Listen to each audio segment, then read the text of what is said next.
हरे कृष्ण. सादर प्रणाम सर्वांना. आपण भगवद्गीतेचा लेव्हल 1चा अभ्यासक्रमामध्ये आज अध्याय 6वा ध्यान योगचं अध्ययन करतो आहोत. तर प्रथम वर्गाची सुरुवात आपण मंगलाचरणने करूया. हरे कृष्ण.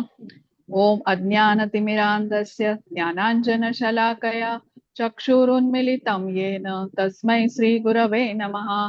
श्रीचैतन्यमनोभीष्टं स्थापितं येन भूतले स्वयं रूप कदा मह्यं ददाति स्वपदान्तिकं. हे कृष्ण करुणा सिंधो दीनबंधो जगत्पते गोपेश गोपिका कांत राधा कांत नमोस्तुते. तप्त कांचन गौरांगी राधे वृंदावनेश्वरी वृषभानुसुते देवी प्रणमामि हरिप्रिये. नमः. ओम विष्णुपदाय कृष्णप्रेष्ठाय भूतले श्रीमते भक्तिवेदांत स्वामिन् इति नामिने. नमस्ते सारस्वते देवे गौरवाणी प्रचारिणे निर्विशेष शून्यवादी पाश्चात्य देशतारिणे.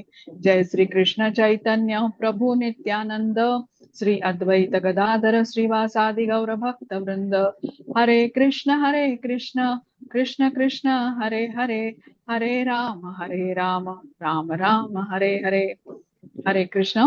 तर सर्वात प्रथम इस्कॉनचे संस्थापक आचार्य कृष्ण कृपामूर्ती भक्तिवेदांत स्वामी श्रीला प्रभुपाद यांना आपण साष्टांग प्रणाम करूया. त्यांनी लिहिलेल्या साध्या सोप्या भाषेमुळे भगवद्गीतेचं ज्ञान आपण ग्रहण करू शकलो. श्री श्री राधा गोविंद इस्कॉन मँगलोरचे अध्यक्ष नामनिष्ठ दास प्रभूजी यांना सादर प्रणाम, ज्यांनी हा अभ्यासक्रम आपल्या सर्वांच्यासाठी बनवला, झूमच्या द्वारे उपलब्ध आपल्याला करून दिला आणि त्यामुळे घरी बसल्या या संधीचा आपण लाभ घेऊ शकलो. अन्वय माताजींना प्रणाम करते, ज्यांनी मला भगवद्गीता शिकवली, श्लोकांचा सखोल अर्थ समजावून सांगितला. माझ्या कोहोस्ट योजना माताजी, संजना माताजी दोघींनाही सादर प्रणाम. उपस्थित सर्व भक्तांना सादर प्रणाम आणि सर्वांचं परत एकदा खूप स्वागत. तर आपण अध्याय 6वा जो ध्यान योगाचा अध्याय आहे तो बघतोय. आणि जसं मी तुम्हाला काल म्हटलं, सुरुवातीचा हा अध्याय जे आहेत ना, हे कर्मयोग विभागामध्ये येतात. भगवद्गीतेची विभागणी आपण 3 विभागामध्ये करतो. पहिले 6 अध्याय हे कर्मयोगाचे आहेत, 7 ते 12 हे अध्याय भक्ती योगाचे आणि 13 ते 18 हे अध्याय ज्ञान योगाचे आहेत. तर आपण आता आज जेव्हा हा अध्याय पूर्ण करू, आपण असं समजू शकतो की भगवद्गीतेचं 1/3 आपण पूर्ण केलं. तर आता अध्यायाकडे वळूया आपण. कालच्या अध्यायाची उजळणी इथे सांगितलेली आहे. कालचा अध्याय होता कर्मसन्यास योगाचा. आपण समजून घेतलं की आपण निष्काम कर्माबद्दल कालच्या अध्यायामध्ये जाणून घेतलं. निष्काम कर्माचं महत्व आपण समजून घेतलं की आपण कर्मबंधनामध्ये अडकत नाही. निष्काम कर्म केल्यामुळे कर्म आपल्याला बंधनामध्ये अडकवतो. चांगलं कर्म असेल किंवा वाईट कर्म असेल, त्याची प्रतिक्रिया आपल्याला मिळते आणि ती प्रतिक्रिया भोगण्यासाठी आपल्याला एक शरीर मिळतं. आणि ते जर का आपल्याला टाळायचं असेल तर आपल्याला निष्काम कर्म केलं पाहिजे. निष्काम कर्म म्हणजे कृष्णांच्या आनंदासाठी कार्य केलं पाहिजे. कर्माचं फळही कृष्णांना अर्पण केलं जावं. याद्वारे आपण कर्मबंधनातून मुक्त होतो. आपण कालच्या अध्यायामध्ये शांती सूत्रही समजून घेतलं. निष्काम कर्मयोग करण्याचं महत्व काय आहे की कृष्ण भोक्तारम यज्ञ तपसाम आहे, सर्व लोक महेश्वरम आहेत आणि आपल्या सर्वांचे ते सुहृदम आहे, सुहृदम सर्व भूतानाम आहेत. तर त्यामुळे सर्व कार्य कृष्णांना अर्पण का केली पाहिजेत याचं महत्व आपण जाणून घेतलं. बघा, कुठलीही गोष्ट जोपर्यंत त्याच्या मागचं ज्ञान आपल्याला नसतं ना, तोपर्यंत आपण ती व्यवस्थित समजून अशी करू शकत नाही. तर त्यासाठी ही गोष्ट आपण का करतो आहे याच्या मागचं ज्ञान आपल्याला घेणं हे आवश्यक आहे. आता आपण आजच्या अध्यायाकडे वळतोय. आजचा अध्याय हा ध्यान योगाचा आहे किंवा अष्टांग योग असंही सांगितलेलं आहे इथे. तर आपण समजून घेतलं की कर्म म्हणजे काय, तर अशी क्रिया की ज्याची काहीतरी आपल्याला प्रतिक्रिया मिळते. दगडवरती उडवला आपण तर तो खाली येऊन पडतो, किंवा आता बॉल समोर फेकला तर भिंतीला आपटून तो परत आपल्याकडे येतो. म्हणजे प्रत्येक क्रियेची प्रतिक्रिया मिळते. सायन्सचे विद्यार्थी न्यूटनचा 3rd लॉ माहितीये सगळ्यांना, every action has equal and opposite reaction. तर तशीच ही कर्माची क्रिया असते किंवा प्रतिक्रिया असते. जी कृती करू त्याची प्रतिक्रिया आपल्याला निश्चित मिळेलच, अशी ही व्यवस्थाच केलेली आहे. आता बघा, कोणी एका विशिष्ट प्रकारे जर का आपलं जीवन यापन करत असेल, जसं प्राणायाम करत असेल, नियमितपणे योगासनं करत असेल, एक सात्विक शाकाहारी भोजन प्रसाद म्हणून ग्रहण करत असेल, भगवंतांच्या विषयी श्रवण कीर्तन करायला वेळ देत असेल, तर या प्रकारे जगण्याचा एक प्रकारचा परिणाम असेल. आता कोणी मांसाहार करत असेल, नशा करत असेल, कुठल्या प्रकारची जुगार इत्यादी खेळत असेल, अवैध संबंध ठेवत असेल, तर त्याचा परिणाम हा वेगळा असेल. म्हणजे जसं कर्म करू तसाच त्याचा परिणाम असेल. मग चांगलं कर्म केलं तर आपल्याला त्याचीही प्रतिक्रिया मिळणार आहे, दुसरं शरीर मिळेल, पुण्य भोगण्यासाठी पण जन्म घ्यावा लागेल, जन्म मृत्यू जरा व्याधीच्या चक्रातून परत एकदा जावं लागेल, वाईट कर्माचे वाईट परिणाम भोगण्यासाठी पण शरीर मिळेल. म्हणून आपण समजून घेतलं की आपण अकर्म केलं पाहिजे. अकर्म म्हणजे निष्काम कर्म, कृष्णांच्या आनंदासाठी कर्म करणं, ज्याद्वारे आपण कर्मबंधनातून मुक्त होऊ. पण कर्माची प्रतिक्रिया आपण भगवंतांना अर्पण केलेली असते. आता हे कर्म करण्याच्या मागचं कौशल्य आहे. आपल्याला जर का कर्म तर करायचीच आहेत, आपण जाणून घेतलं, कर्म केल्याशिवाय आपल्यापैकी कोणीही एक क्षणही राहू शकत नाही, म्हणजे कर्म करणं तर अनिवार्य आहे. मग अशा प्रकारे आपण कशी कर्म करू शकतो की कर्म केलं पण त्याची प्रतिक्रिया आपल्याला लाभणार नाही. तर हे जे कौशल्य आहे ना, योग हा कर्म सुकौशलम, हे आपण आता जाणून घेतलं. निष्काम कर्म हे त्याच्यावरचं सोल्युशन आहे. आता बघा, आपण ही म्हणजे दुसऱ्या आणि तिसऱ्या अध्यायात आपण शिकलो की आध्यात्मिक प्रगतीमध्ये सगळ्यात मोठी बाधा काय असते, तर काम. काम हा मनुष्याच्या जीवनामधला, म्हणजे जीवनातल्या ज्या सगळ्याच गोष्टींवरती प्रभाव टाकतो. आणि मनुष्याच्या ज्या क्षमता म्हणतो ना, ज्याला आपण इंग्लिशमध्ये फॅकल्टीज हा शब्द वापरतो बघा, इंद्रिय, मन आणि बुद्धी यांना तो काबीज करतो. काम तिथे त्याचं राज्य असतं. आणि ज्या वेळेला मनुष्य इंद्रिय, मन आणि बुद्धी ही तिन्ही मनुष्याची या कामाच्या आहारी जातात ना, त्यावेळेला निश्चितपणे या माणसाचं पतन होतं, अधोगतीला जातो. मग आता या कामाच्या तावडीतून आपली सुटका करायची असेल, या शत्रूला, या दुर्जयी शत्रूला हरवायचं असेल, तर अर्थातच आपल्याला सर्व शक्तिमान अशा भगवंतांच्या बरोबर जोडून घ्यायला पाहिजे. मग जिथे आपण इंद्रियांना भगवंतांच्या बरोबर जोडतो तो कर्मयोग होतो. आता बघा, कर्मयोग, इंद्रिय तर जोडून घेतली आपण कर्मयोगाच्या द्वारे. सगळ्यात अवघड काय आहे, मन. या मनाला संयमित करणं सगळ्यात अवघड आहे. कारण काय, ज्या सगळ्या अशुद्धता आहेत ना, या सगळ्या इथे मनात वास करतात. मग भगवंत आपल्याला पर्याय देतात. भगवंत सांगतात की हा ध्यान योग किंवा अष्टांग योग तुम्ही करून बघा, तुम्हाला जमतो का. इंद्रियांना आणि मनाला बलपूर्वक संयमित करायला तुम्हाला अष्टांग योगाच्या द्वारे जमतं का, हे करून बघा. आणि हे जमलं नाही तर मग भक्तियोग आपल्याला सांगितलाय. भक्तियोगामध्ये आपण काय करतो की मनापेक्षा श्रेष्ठ काय आहे, तर बुद्धी आहे आपली. या बुद्धीला जेव्हा आपण भगवंतांच्या बरोबर जोडतो ना, तेव्हा ही बुद्धीच मग मनाला नियंत्रण करू शकते. म्हणजे त्यासाठी आपण बुद्धीने अध्ययन करायला पाहिजे. भगवद्गीता, श्रीमद भागवतम त्याचं अध्ययन केलं पाहिजे. त्याद्वारे बुद्धी भगवंतांच्या बरोबर जोडून घेतली की ती चंचल मनाला संयमित करू शकते. म्हणजे आपल्याला त्यासाठी लक्षात ठेवायला हवं की आपण जे पण कर्म करू त्याचं फळ आपल्याला प्रकृतीकडून मिळणारच आहे. पण कृष्णांच्यासाठी कार्य केल्याने, त्यांना शरण गेल्याने या प्रकृतीच्या बंधनाला आपण पार करून जाऊ शकतो. काही वाचिक आणि मानसिक स्वरूपाने जे काही आपल्याला मिळालेलं आहे त्या सर्व काही वापरून भगवंतांच्यासाठी निस्वार्थ निष्काम भावाने आपण सेवा झाली पाहिजे आपल्या हातून त्यांची. आणि या भौतिक जगातून सुटका आपण त्याद्वारे करून घेऊ शकतो. आता हा जो अष्टांग योग आहे किंवा ध्यान योग आहे ना, हा सर्व मनाला संयमित करण्यावरती आधारित आहे. कारण अशुद्धता ह्या मनात असतात आणि त्या अशुद्धतांच्या द्वारे, मनात असलेल्या अशुद्धतांच्या द्वारेच इंद्रिय कृती करतात. जसं आता कर्मयोग करायचा झाला तरी इंद्रिय संयमित पहिल्यांदा करावी लागतील. तर ही पहिली पायरी झाली, इंद्रियांना कृष्णांच्या सेवेत जोडून घ्यायचं. आणि आता आपण मनाकडे वळतोय. या मनाला संयमित करण्याचा जो उपाय आहे तो इथे ध्यानयोगामध्ये सांगितलाय. कशा विधी आहेत या मनाला संयमित करण्याच्या, हे आता आपण जाणून घेणार आहोत. आता बघा, इथे विविध अशी चित्र दाखवली आहेत आणि काय प्रश्न विचारलाय जरा आपण ते समजून घेऊया. आता इथे एक चित्र दाखवलंय आणि विचारलंय की योग म्हणजे काय. आता बघा, पुढचं चित्र तुम्हाला दाखवते. वेगळी वेगळी काय मनुष्याने केलंय, शीर्षासन केलेलं आहे, कोणी जमिनीमध्ये आपलं डोकं पुरलेलं आहे. आणि परत पुढच्या स्लाइड मध्ये प्रश्न आहे की हा योग आहे का.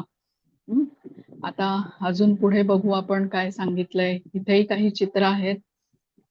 इथेही विविध चित्र आहेत. कोणी व्यायाम करताना दिसतंय, कोणी काही पुस्तकांची नावं आहेत, ज्याच्यामध्ये योग या शब्दाचा उपयोग केलेला आहे.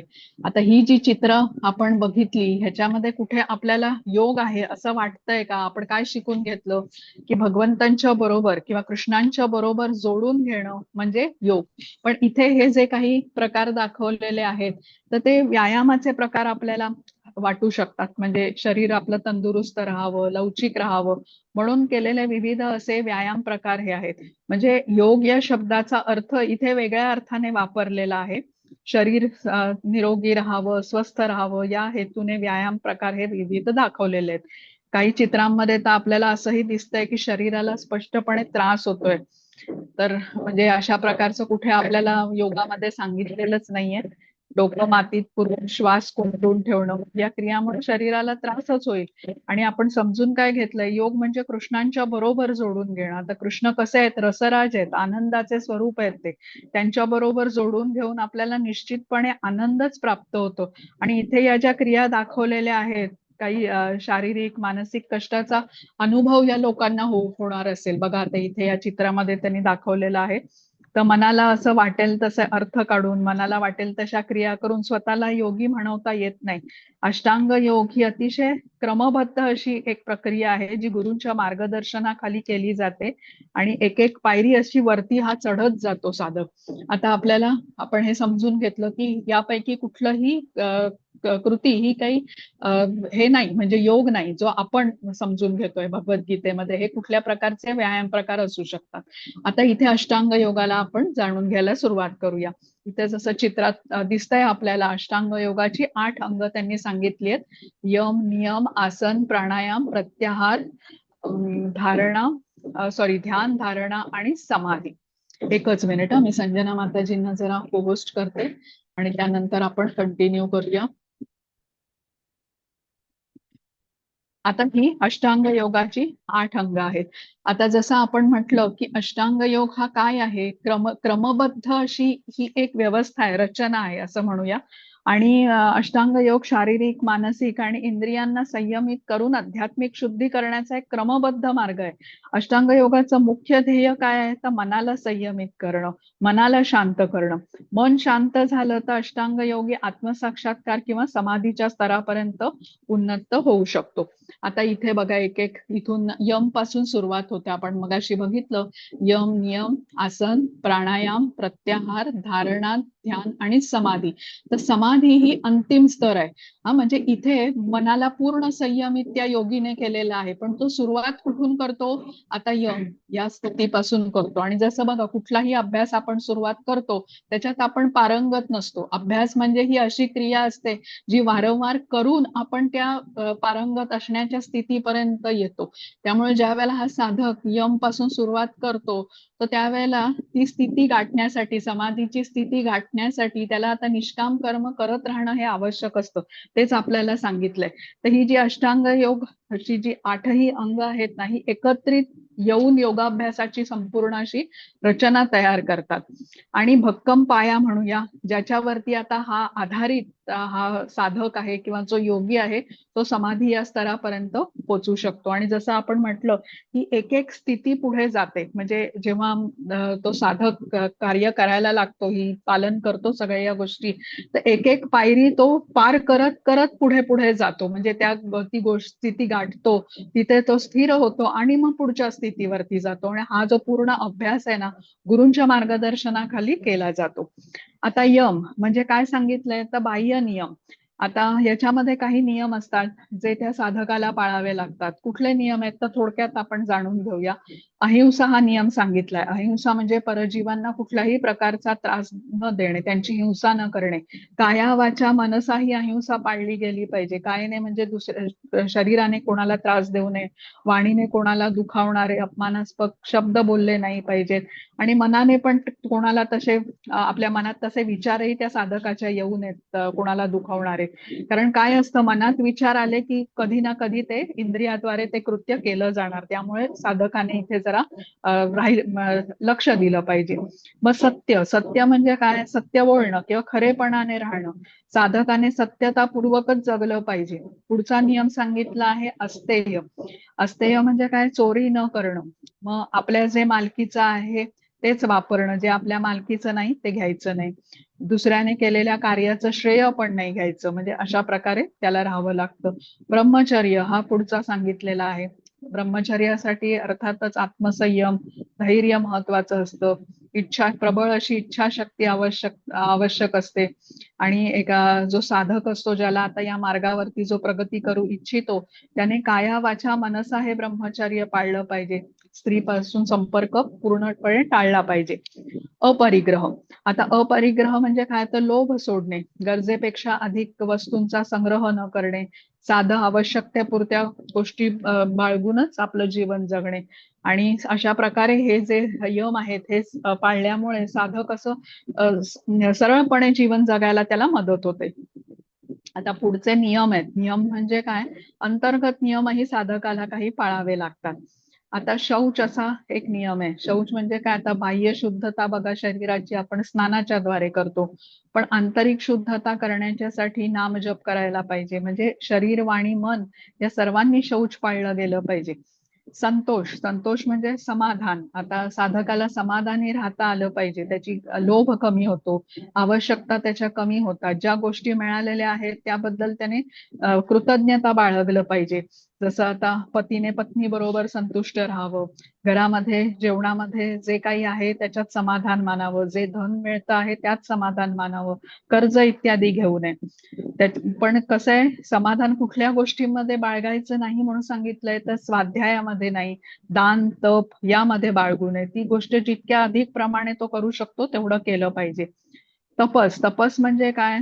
तर साधना म्हणूया की स्वयंशिस्त, म्हणजे या साधनेच्या द्वारे तो आपल्या मनावरती, इंद्रियांच्या वर्तनावरती तो नियमन करू शकतो. पुढचा नियम आहे स्वाध्याय. स्वाध्याय म्हणजे अभ्यास करणं. आता त्याद्वारे कसं त्या ज्ञान जो घेतो त्याच्यावरती त्याला मनन चिंतन केलं पाहिजे. आता स्वाध्यायाच्या शिवाय हे ज्ञान नीट समजू शकत नाही मनन चिंतन केल्याशिवाय. आणि अर्थातच स्वाध्याय हा गुरूंच्या मार्गदर्शनाखाली केला जातो. आता स्वाध्यायामुळे आपले गुणदोषांची जाणीव होते. त्या साधकाला आत्मपरीक्षण तो करू शकतो. मग ईश्वर प्रणिधान म्हणजे एकनिष्ठता हवी भगवंतांच्या प्रती, ईश्वराच्या प्रती. कारण आपण भगवंतांना इथे शरण जाणार आहोत. समाधी या स्तराला पूर्णपणे शरण जातो तो योगी, तर ही सुरुवात इथून केलेली असते. पण ध्येय काय गाठायचंय, त्या ध्येयाच्या प्रती शरण जाण्याची सुरुवात तो इथून करतो. स्वतःला पूर्णपणे ईश्वराच्या चरणी समर्पित करणं, ज्याला आपण अनन्य भक्ती म्हणतो, ती स्थिती आहे. तिथे सुरुवात तो करतो. आता ह्या दोन जेव्हा स्थिती तो करू शकतो पूर्णपणे, ह्या दोन्ही पायऱ्या तो काय म्हणतो ते साधू शकतो, तर त्यावेळेला त्याने आता या 2 पायऱ्या पार केल्या आणि तिसऱ्या पायरीकडे तो आता जाऊ शकतो. जसं म्हटलं की एक पायरी पूर्ण करून तिथे तो स्थिर झाला पाहिजे, त्यानंतर पुढची पायरी, तिथे स्थिर झाला पाहिजे, मग पुढची पायरी, अशी करत करत ही पुढे जाणारी प्रक्रिया आहे अष्टांग योगाची. त्याच्या पुढची आपल्याला सांगितली आहे आसन. आता शरीर स्वस्थ असेल तरच अष्टांग योग किंवा हा ध्यान योग करता येईल. त्यामुळे आसन करण्याचं इथे महत्व सांगितलंय. शरीर लवचिक आणि तंदुरुस्त ठेवण्यासाठी मदत करणारी ही शारीरिक स्थिती आहे. आणि याचं वर्णन कसं केलं जातं, तर स्थिरम सुखम आसनम असं वर्णन आहे. म्हणजे ही अशी शारीरिक स्थिती आहे जिथे त्या साधकाला काही काळ तरी न हलता ध्यान लावायला तो बसू शकतो.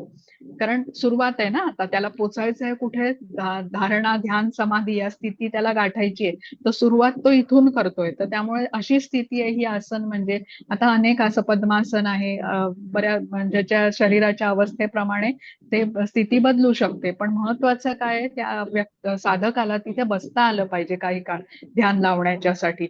आणि शरीर तंदुरुस्त राहावं, स्वस्थ राहावं, लवचिक राहावं म्हणून हे आसन करण्याचं महत्व पण आहे. मग प्राणायाम.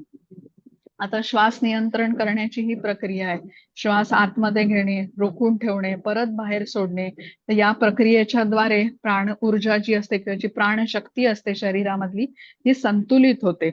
आणि पुढचा मग प्रत्याहार सांगितलेला आहे. प्रत्याहार म्हणजे काय तर या अष्टांग योगाच्या आपण जसं जसं पुढे विकास करतो, प्रगती करतो, तर या प्रगतीमध्ये अडथळा आणणाऱ्या सर्व गोष्टींना दूर केलं पाहिजे. विशेषतः ज्या इंद्रिय तृप्तीचे जे विषय आहेत ते साधकाने दूर केले पाहिजेत.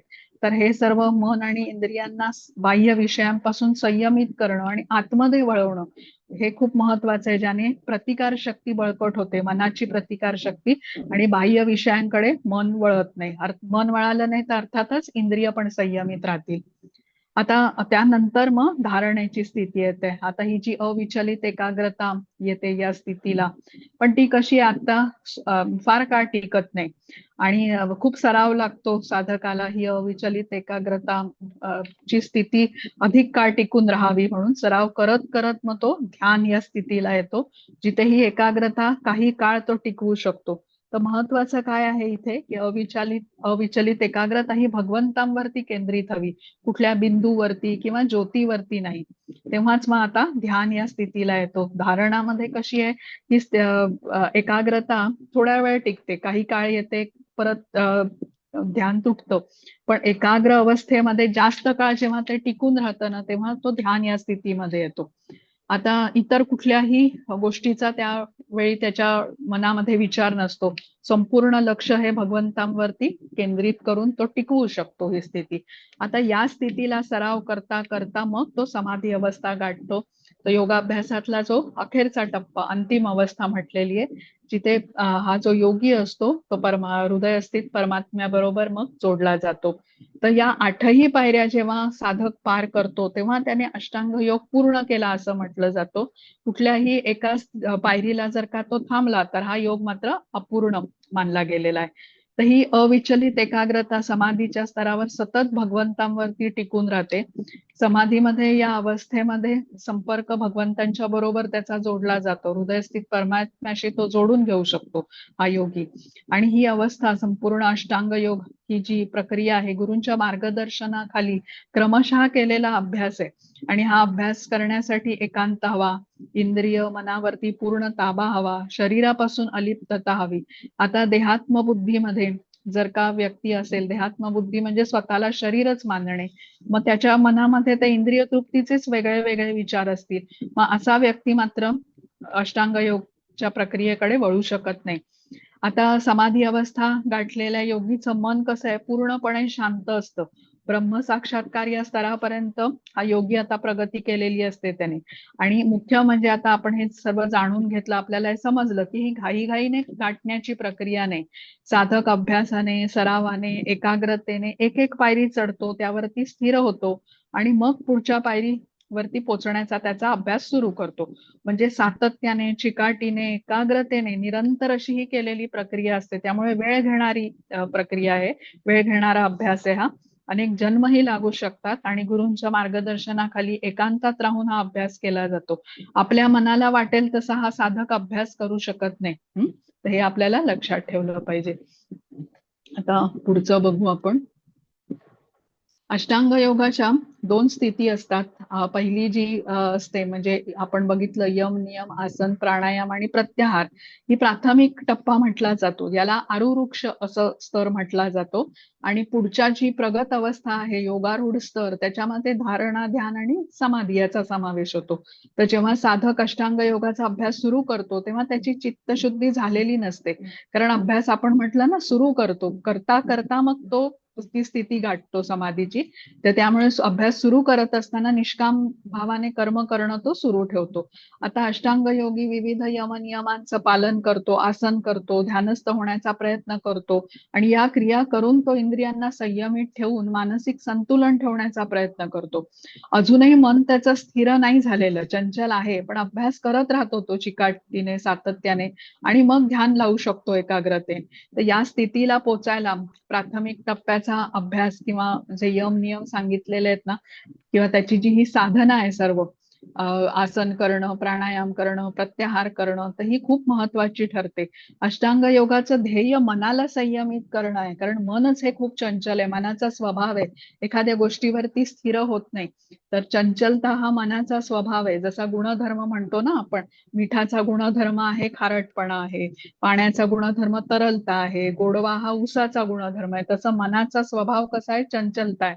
सतत नवीन नवीन गोष्टी मनाला आवडत असतात, कारण मनामध्येच अशुद्धता आहे. तर जेवढं मन अशुद्ध तेवढा रजोगुणाचा प्रभाव जास्त, आणि तेवढंच ते मन दोलायमान अवस्था त्याची असणार.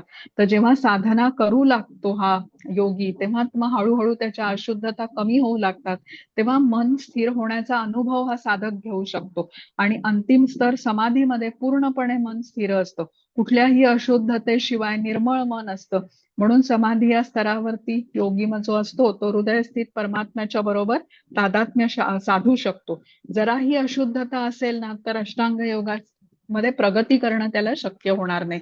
आणि समाधी या स्तराला तर त्याने सर्व अशुद्धता संपवलेल्या असतात. तर आता आपण इथे थोडंसं वर्णन 2 स्लाइड्स मध्ये आहे, ते वाचूया आणि मग पुढे जाऊ. वाचा माताजी. हरे कृष्ण. हरे संजना माताजी. हरे कृष्णा. सादर प्रणाम. 6 सादर प्रणाम. योगी पुरुषाने सदैव एकाच स्थळी एकटे राहून काळजीपूर्वक मनाला सतत संयमित केले पाहिजे.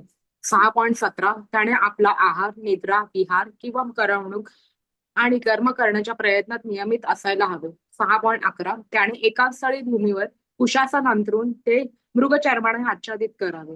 आसन उंचावर किंवा अत्यंत खाली असू नये, किंवा त्यानंतर त्याने आसनावर दृढतापूर्वक बसून मन, इंद्रिये, क्रिया यांचे संयमन करून मनाला एकाग्र करून हृदय शुद्ध करण्याचा योगाभ्यास करावा. हरे कृष्ण.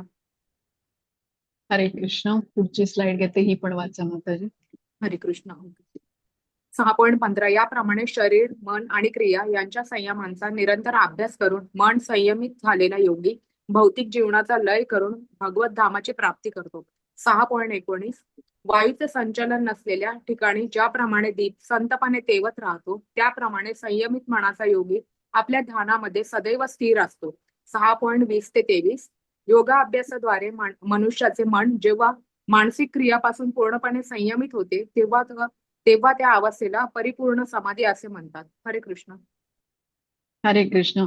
बघा आता पुढची स्लाइड, आपण हे दोन्ही स्लाइड्स मध्ये वर्णन बघितलं अष्टांग योगाचं, की तो यम पासून समाधीपर्यंत या स्थितीपर्यंत पोचायला किती प्रक्रियेमधून जातो. आता हा प्रश्न विचारलाय की तुम्ही अष्टांग योगाचा अभ्यास करायला तयार आहात का? काय सांगाल तुम्ही हे वर्णन ऐकल्यावर? तुमच्यापैकी कोण कोण तयार आहे अष्टांग योगाचा अभ्यास करायला? कोणी तयार आहात का? हो, इच्छा अनम्यूट तर करून खूप आहे. इच्छा खूप आहे, सुषमा म्हणजे प्रयत्न माताजींना करायला इच्छा आहे. हरकत नाही. हा, इच्छा आहे, बर प्रयत्न करू आम्ही निश्चित. बरं हा, बरं. वृषाली माताजी काय म्हणताय? माझी पण तयारी आहे योगाचा अभ्यास करायची. बरं, मग माताजी आता एकांत स्थान आपल्याला मिळेल का? आजकालच्या भौतिक जगामध्ये आपण काय समजून घेतलं? अष्टांग योग, मनुष्य आता चित्र बघा तुम्ही ज्या परिस्थितीमध्ये तो हो बसलेला आहे. हो साधक.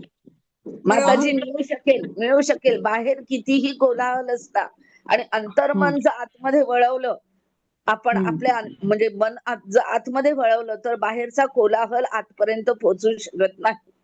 त्यामुळे आपण हे हा, करू ते शकतो. बरोबर. पण हा, माताजी ती स्थिती गाठायला आपल्याला अभ्यास करायला तर पहिल्यांदा सुरुवात करायला एकांत हो पाहिजे ना. आपण ज्या हो वेळेला खूप गजबजाटात असतो, सर्व काय म्हणतात ते भौतिकातल्या सांसारिक प्रापंचिक जबाबदाऱ्या पाळत असतो, वेळेची खूप बंधनं असतात, अनेक व्यक्ती तऱ्हेतऱ्हेच्या स्वभावाच्या आपल्या समोर असतात, मग आपल्याला हा एकांत वास मिळणं जरा कठीण असतं. तर बरं, दुसरी गोष्ट, आता जसं आपण पुढे जाऊ तसं आपल्याला हे अजून स्पष्ट होईल की आपल्याला जमेल का हा अभ्यास करायला. आता आपण हा प्रश्न मनात ठेवूया, उत्तर आपल्याला अध्यायाच्या शेवटीपर्यंत मिळेल बघा. आता इथे अर्जुनाच्या एकाग्रतेवरती आपल्याला सांगितले. आपल्याला ही गोष्ट माहितीये, द्रोणाचार्य हे गुरु होते आणि त्यांनी एक पक्षी टांगला होता आणि सगळ्या त्यांच्या शिष्यांना त्यांनी आदेश काय केला की या पक्षाच्या डोळ्यामध्ये बाण मारायचा आहे, नेम धरायचा आहे तुम्हाला. पण मी तुम्हाला एक प्रश्न विचारेन, त्याचं उत्तर मला प्रथम द्या आणि मग मी सांगेन तेव्हा तुम्ही नेम धरा आणि बाण मारा. मग एक एक करून पुढे त्यांनी बोलवलं सर्व शिष्यांना, काय दिसतंय तुम्हाला म्हणून प्रश्न विचारले. मग कोणी सांगितलं आम्हाला ते झाड दिसतंय, मग कोणी सांगितलं झाडही दिसतंय, फांद्या दिसतायत, कोणी म्हणाला आम्हाला पानं दिसतायत, फळं दिसतायत. दुर्योधन तर म्हणाला मला तुम्ही पण दिसताय गुरुजी. पण अर्जुन हा असा एकमेव शिष्य होता ज्याने उत्तर काय दिलं की मला केवळ पक्षाचा डोळा दिसतोय. दुसरं चित्र आहे बघा, द्रौपदीच्या स्वयंवराच्या वेळेला खाली पाण्यात बघून वरती फिरणाऱ्या माशाच्या डोळ्यात अर्जुनाने अचूक नेम धरला होता. म्हणजे किती एकाग्र चित्त होता आणि त्याचं लक्ष किती केंद्रित होतं ध्येयावरती हे आपल्याला समजू शकतं. तर अर्जुनाची ही जी एकाग्रता आहे ना ही विशेष अशी होती.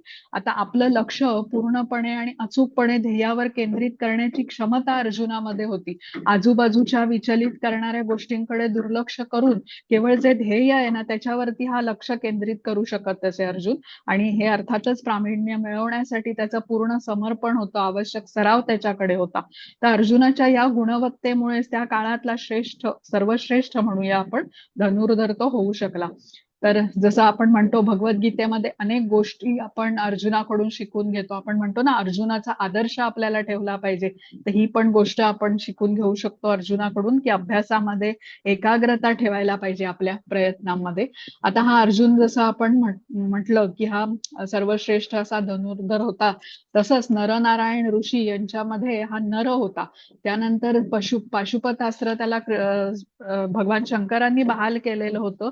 ते त्याचं युद्ध कौशल्यावरती प्रसन्न होऊन, म्हणजे ही जी अर्जुनाची जी क्षमता आहे ना ही बघून आता त्याच्यावरती देवदेवताही त्याचं कौतुक करत असत आणि मग त्याची योग्यता बघूनच त्याला हे पाशुपतास्त्र त्यांनी बहाल केलेलं होतं. आता बघूया पुढचं. हा, हरे कृष्ण माताजी. हरे कृष्ण. आता हे माझा आवाज बरोबर येतोय का? हो, येतोय येतोय. थोडा हळू आहे पण येतोय. हो, थोडा मला वाटलंच इंटरनेटचा. हो, हरे हा, कृष्ण. थोडासा लो आहे. हो. हरे कृष्ण. चंचलम हि मनः कृष्ण प्रमाति बलवदृढम् यस्याहं निग्रहं मन्ये वायोरिव सुदुष्करम.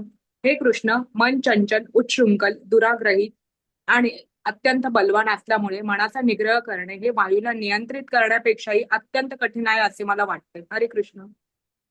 हरे कृष्ण. बघा आता अर्जुनाने उत्तर काय दिलंय की हे कृष्ण, मन हे चंचल आहे, उच्छृंखल आहे, दुराग्रही आहे, बलवान आहे. मनाचं वर्णन बघा काय काय शब्द वापरून त्यांनी केलेलं आहे. तर या मनाचा निग्रह करणे वायूला नियंत्रित करण्यापेक्षा अत्यंत कठीण आहे असं मला वाटतं. आता हे सर्व ऐकून घेतल्यानंतर अष्टांग योग पद्धतीचं वर्णन कृष्णांकडून ऐकलं अर्जुनाने आणि तेव्हा हा बोलतोय आता अर्जुन. आता बघा आपण तर कलियुगात आहोत आणि मनुष्याला गृहत्याग करून वनात जाऊन एकांतवासात राहणं शक्य नाहीये. कलियुगामध्ये माणसाची आयु पण जेमतेम 100 वर्षाची आहे. आता या अल्पायुषी अशा जीवनामध्ये व्यक्तीला आपल्याला संघर्ष पण खूप करायला लागतोय बघा. म्हणजे कलियुगाचं हे लक्षणच आहे की मन हे चंचल आणि अस्थिर पण आहे. त्याचबरोबर धर्म, सत्यता, शौच, धैर्य, दया, आयु, बळ, स्मृती ह्या सर्व गोष्टी कलीच्या प्रभावाने प्रतिदिन आता त्याचा क्षय होणार हे वर्णन श्रीमद भागवतम मध्ये केलेलं आहे. आता अर्जुन तर इथे द्वापार युगामध्ये आणि तो म्हणतोय की या अष्टांग योगाचा अभ्यास मनाच्या चंचलतेमुळे मला जमण्यासारखा नाहीये. आता अर्जुन राजघराण्यातला होता, अनेक गुणांनी युक्त होता, तो महान योद्धा होता, दीर्घायुषी होता आणि सर्वात महत्वाचं म्हणजे भगवंतांचा, कृष्णांचा परम सखा होता, भक्त होता. आता ही गोष्ट 5000 वर्षांपूर्वी अर्जुन कृष्णांना सांगतोय की मला हा अष्टांग योग करायला जमणार नाही. 5000 वर्षांच्या पूर्वी बघा आता जशी आहे तशी डिस्ट्रॅक्शन्स पण नव्हती, मनाला विचलित करणाऱ्या गोष्टी नव्हत्या त्यावेळेला तितक्या जेवढ्या आता प्रमाणात आहेत. आता इंटरनेट, टीव्ही म्हणा, सोशल मीडिया म्हणा, हजारो डिस्ट्रॅक्शन्स आहेत तिथे आपल्याला. आणि अर्जुनासारखा एक अत्यंत कुशल योद्धा, एकाग्र चित्त योद्धा, तोही म्हणतोय की मला हा मार्ग अव्यावहारिक वाटतो कारण मन हे चंचल आहे, अस्थिर आहे. आता शास्त्रांच्या आधारावरती आपण समजू शकतो की सत्ययुगामध्ये मनुष्याचं आयुष्य हे 1,00,000 वर्षांचं असायचं. कुठले मुनी 10,000, 20,000 वर्ष तपस्या केली अशा आपण गोष्टी पण ऐकलेल्या आहेत. मग त्रेतायुग आल्यानंतर मनुष्याचं आयुष्य घटून आता 10,000 वर्षांचं झालं. द्वापार युगामध्ये ते अजून घटलं आणि 1,000 वर्षांपर्यंत आलं आणि कलियुगामध्ये तर ते जेमतेम आता 100 वर्षाचंच आहे. कलियुगाच्या माणसाच्या शारीरिक आणि मानसिक क्षमता पण कमी झाल्या. त्रेतायुग द्वापार युगातील माणसं ही अधिक उंच सुदृढ आणि शक्तिशाली होती. जुनी मंदिरं त्यांचे अवशेष यांचा जे अभ्यास करतात तेव्हा त्यांना समजतं की त्या मोठ्या मोठ्या शिळा वापरून ती मंदिरं बांधली गेली होती. आणि त्या काळी आता आजकालच्या सारखे ट्रान्सपोर्ट म्हणजे क्रेन्स वगैरेचा वापर नव्हता केला. मोठे मोठे दगड उचलले जाऊ शकतात ज्याद्वारे तेव्हाच्या माणसामध्येच एवढी शक्ती होती जी आता आजकालच्या माणसामध्ये नाहीये. आजकालचा माणूस कसा आहे, आता आधुनिक जगामधला सर्व मशीनने कामं करतो आणि कलियुगामध्ये मनुष्याची बुद्धी पण मंद झालेली आहे. त्या काळामध्ये मोठे यज्ञ केले जात असत, शुद्ध हवन सामग्री उपलब्ध होती, गायीच्या दुधापासून तयार केलेलं शुद्ध तूप वापरलं जात असे यज्ञामध्ये, आणि शुद्ध मंत्रोच्चार करणारे ब्राह्मण तेव्हा होते. तर जेव्हा अशा प्रकारे शुद्ध हवन सामग्री अग्नीच्या संपर्कात येत असे तर त्या प्रक्रियेने आजूबाजूचं संपूर्ण वायुमंडळ शुद्ध होत असे, कुठले विषारी जीवाणू किटाणू यांचा नाश होत असे. तसंच ऋषीमुनी यांच्या वाणीने जे ज्ञान ते देत असत ते केवळ श्रवण करून लक्षात ठेवायची बुद्धी त्या काळच्या शिष्यांमध्ये होती. म्हणजे त्यांना श्रुतीधर असं म्हणत असत बघा, की एकदा ऐकलं की त्यांच्या ते लक्षात राहत. आता आपण बघा वारंवार ऐकतो, लिहून काढतो, तेव्हा कुठे थोडंसं लक्षात राहतं. आपल्यापैकी प्रत्येकाचा अनुभव असेल हा. तर म्हणजेच कलियुगामध्ये मनुष्याची बुद्धी पण मंद झाली, शरीरातलं बळ कमी झालं. 3-4 पिढ्या आधी तुम्ही बघितलं तर त्या लोकांना अनेक भावंड असत, पण या विरुद्ध आता मूल न होण्याचं प्रमाण पण वाढतंय. तर हे झालं आता कलियुगाबद्दल. पण अर्जुनासारखा योद्धा जो द्वापर युगामध्ये आहे तो पण म्हणतोय की मला हा अष्टांग योग जमण्यासारखा नाहीये. आता अर्जुनाच्या एकाग्रतेपुढे आपली एकाग्रता तर काहीच नाही. आता हा अभ्यास आपल्याला करणं थोडंसं अवघड वाटतंय. यम नियम आसन प्राणायाम यासाठी एकांत स्थानाची निवड करणं, मन इंद्रियांना बलपूर्वक संयमित करून हा अभ्यास करावा लागतो. हे कलियुगातल्या मनुष्याला अवघड आहे. तर योग ध्यान आणि हेही लक्षात घेऊया इथे की आपण बघतो भौतिक जगामध्ये आपल्या आजूबाजूला योग ध्यान इत्यादीचे वर्ग घेतले जातात, पण यम नियम न पाळता केवळ योग ध्यान केलं जाऊ शकत नाही, हे आपल्याला समजायला पाहिजे. आपण हे बघितलं ना, क्रमशः गाठण्याच्या या स्थिती आहेत. तर त्यामुळे डायरेक्टली कोणी योग आणि ध्यान जर का केलं तर थोडा फायदा झाल्यासारखा वाटतो, पण आत्मसाक्षात्काराकडे म्हणजे जो अष्टांग योगाने गाठण्याचं ध्येय आहे ना, तिथे प्रगती होऊ शकत नाही. अष्टांग योग हा एक एक पायरी क्रमशः चढत जाऊन साध्य करण्याची पद्धत आहे. तर म्हणून योग आणि ध्यान असं सुरू जरी केलं तरी त्याचा लाभ मात्र मर्यादितच असतो. आता इथे अर्जुन म्हणतोय, मनाचं वर्णन त्याने केलंय की चंचल हा मना कृष्ण. आता हे मन तर चंचलच आहे. म्हणजे चंचल का आहे, कारण ह्याच्यामध्ये अनेक कामना आहेत, अनेक वासना आहेत आणि त्या पूर्ण करण्यासाठी मन हे चंचल आहे. रजोगुणाचा प्रभाव या जेवढ्या कामना अधिक तेवढा रजोगुणाचा प्रभाव हा अधिक असतो. आणि जेवढ्या वासना असल्यामुळे मन म्हणजे जितक्या अधिक वासना असतील तेवढा तो व्यक्ती आता स्वतःला शरीरच मानलेलं असतं त्याने, त्यामुळे सगळ्यांकडे तो भोग दृष्टीनेच बघतो. इंद्रिय तृप्तीसाठीच त्याचं मन हे सतत अशांत असतं. आता पुढचा शब्द त्यांनी काय म्हटलंय, प्रमाथी बलवत दृढ, म्हणजे चंचलचा अर्थ आपण समजून घेतला. मन चंचल काय, मग प्रमाथी बलवत दृढ म्हणजे विचलित आहे, सतत हे विचलित आहे. किती समजावलं तरी या मनाला म्हणजे समजावता येत नाही. किती ऐकलं वाचलं आपण तरी तशी परिस्थिती जेव्हा तयार होते ना, तेव्हा व्यक्ती लगेच म्हणतो की मला ही व्यक्ती आवडत नाही, हा व्यक्ती आवडतो. म्हणजे सतत द्वंद्व भावामध्ये हे मन असतं, बरं वाईट चांगलं आवडतं नावडतं असं ते संकल्प विकल्प हे जी आहे ना द्वंद्व, हे मनाचा गुण आहे. आता बलवत दृढम म्हणजे काय, अतिशय बलवान आहे. आपल्याला माहितीये की इंद्रियांच्या पेक्षा मन श्रेष्ठ आहे, मनापेक्षा बुद्धी श्रेष्ठ आहे. म्हणजे बुद्धीच्या खरं तर नियंत्रणात असायला हवं मन, पण मन ऐकत नाही बुद्धीचं. बुद्धी जर का कृष्ण भावनेशी जोडलेली नसेल तर मन आपल्या इच्छामुळे बुद्धीला ओढून नेतं, जे काही मनातल्या इच्छा आहेत त्या पूर्ण करण्यासाठी, आणि बुद्धीही त्याच्यामध्ये सहभागी होते. आणि आपण समजून काय घेतलं, ज्याला इंद्रिय मन आणि बुद्धी तिन्ही कामाच्या आहारी जातात तेव्हा मनुष्याचं पतन हे निश्चित असतं, अधोगतीलाच जातो तो. आता पुढचं म्हटलेलं आहे तस्याहम निग्रहम मन्ये वायोरीव सुदुष्करम. आता तुलना केलीये, मनाच्या गतीची तुलना केलीये. मनाची गती कशी असते, तर वायूच्या बरोबर तुलना आहे. वायू कसा सर्वत्र वाहतो, हवा पाहिजे तिथे जाऊ शकते, कोणी थांबवू शकत नाही या हवेला. तशीच मनाची गती आहे, पाहिजे तिथे मन जाऊ शकतं आणि कोणाचं ऐकतही नाही.